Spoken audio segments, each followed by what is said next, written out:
আপনি কি কখনো গ্র্যান্ডফাদার প্যারাডক্স সম্পর্কে শুনেছেন? মনে করুন আপনি ভবিষ্যতে একজন এত বড় বিজ্ঞানী হয়ে গেছেন যে আপনি একটি টাইম মেশিন আবিষ্কার করে ফেলেছেন।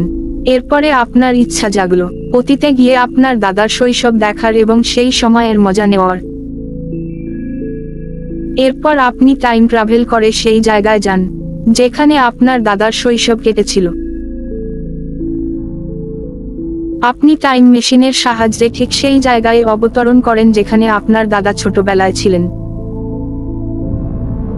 কিন্তু আপনি টাইম মেশিন থেকে বেরিয়ে আসার সাথে সাথে আপনি দেখতে পান যে আপনার দাদা টাইম মেশিনের নিচে চাপা পড়েছেন, যার কারণে তিনি সেই স্থানেই মারা যান। এখন যেহেতু তিনি শৈশবে মারা গেছেন, তার মানে তিনি কখনোই বিয়ে করবেন না।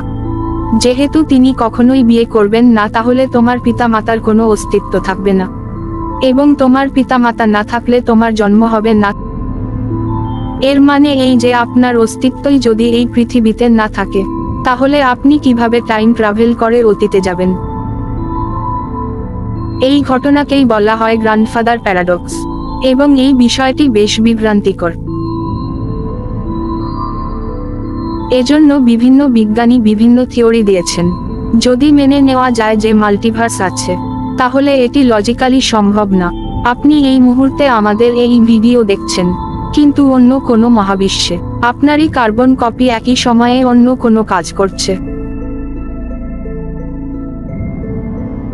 আমাদের মহাবিশ্বের মতো আরেকটি মহাবিশ্ব থাকতে পারে, যা আমাদের মহাবিশ্বের প্রতিরূপ। আমাদের পৃথিবীর মতো হুবহু আরও একটি পৃথিবীও সেখানে থাকতে পারে। কেবল পৃথিবী নয়, সৌরজগৎ, আমাদের গ্যালাক্সি অর্থাৎ মিল্কিওয়ের মতো সবকিছু একই থাকতে পারে।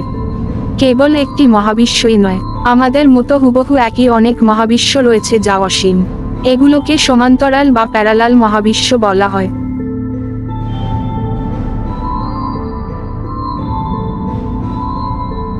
প্রতিটি মহাবিশ্বে সময় ভিন্নভাবে চলে।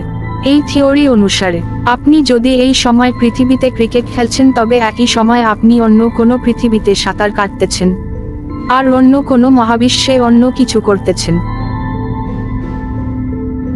যখন আপনি আপনার কোনো ইচ্ছা বা স্বপ্ন পূরণের কথা ভাবেন, সেই ইচ্ছা বা স্বপ্ন আপনি ইতিমধ্যে অন্য মহাবিশ্বে সম্পূর্ণ করে ফেলেছেন।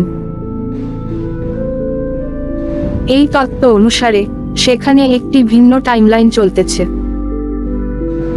তাই আপনি যদি টাইম ট্রাভেল করেন, তাহলে আপনি এমনি অন্য কোনো মহাবিশ্বে পৌঁছাবেন। যদি আপনি অন্য কোনো মহাবিশ্বে পৌঁছে আপনি আপনার দাদাকে হত্যা করেন, তাহলে এই মহাবিশ্বে কোনো প্রভাব পড়বে না,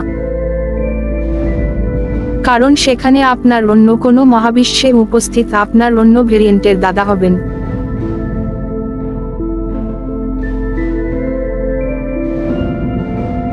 যে স্বপ্ন আমরা দেখি তা কিছু সময়ের পরে সত্য হয়ে যায়।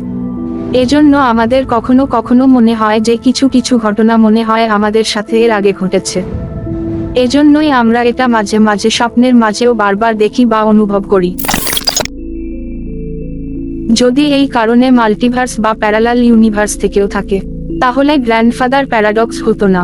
কিন্তু বাস্তবে এরকম মাল্টিভার্স বা প্যারালাল ইউনিভার্স হওয়া সম্ভব নয়।